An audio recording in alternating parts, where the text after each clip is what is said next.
At Opportunity Alabama, we have a mission to ensure that Alabama's low-income communities have an economic development engine. To make that engine go, we need the roadmap.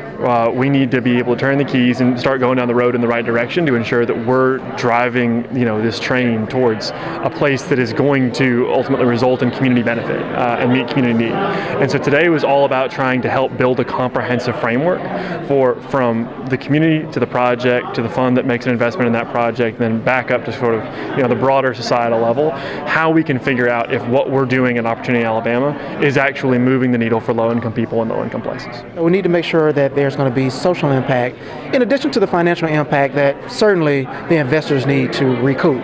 They put their money in, they want a certain level of return. We want to make sure they get that. But then what are the other social things that can come about? Things like job creation, removal of blight, workforce development, affordable housing.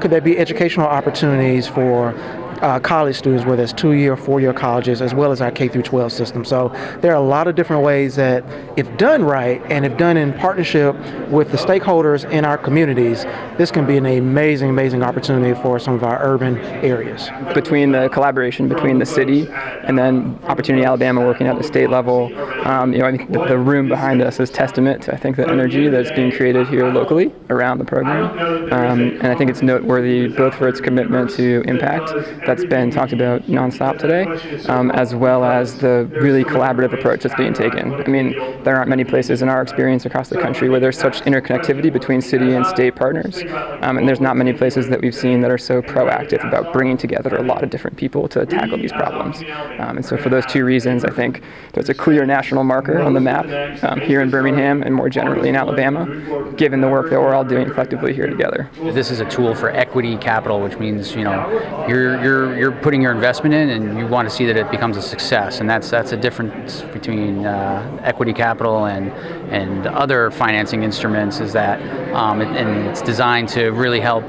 growth companies, really good jobs in tradable sectors, and so that's what we want to see. They're here because they're focused on investing in impactful projects, sometimes in urban areas, but a lot of the time in rural areas, in smaller deals, in those projects that the Steve Scaramucci's of the world will probably never even think about. So what we've been really excited to see in the last few months are that new class of investors coming into the market and wanting to do the same kinds of projects that we're trying to put at the top of our pipeline. We have a lot of development that's going on in and around our campus. So those investors that may want to develop things at the edge of our campus, whether it's going to be new entertainment things for our students or whether it's going to be dorms, the Opportunity Zones legislation really incentivizes those types of developments that can have a benefit for our faculty, staff, and students. In Alabama, we're seeing a lot of this play out right now, and looking at an organization that's brand new, like Opportunity Alabama, really try to harness this new tool to bring investment to the state in a way that hasn't been done previously.